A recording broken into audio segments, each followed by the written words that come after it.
If you think the price of winning is too high, wait till you get the bill from regret. And that bill from regret is generational.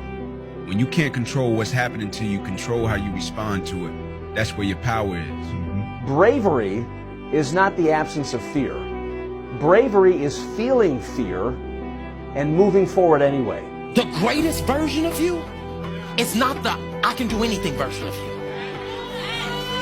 The greatest version of you is the disciplined version of you. The greatest version of you is the version that has parameters. No, I don't do that. I don't drink that. I don't go there with these people. I'm focused. When it feels scary to jump, Ian, that is exactly when you jump.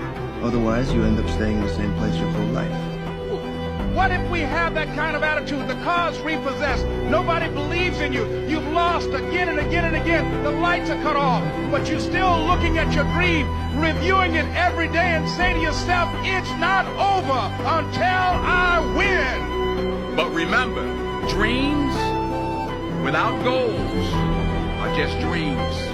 I have never met anybody who became incredibly successful in any area of their life until they had suffered and sweated and sacrificed and kept their focus and fought through tears and trials and tests. And if you have a dream and you commit to it, it will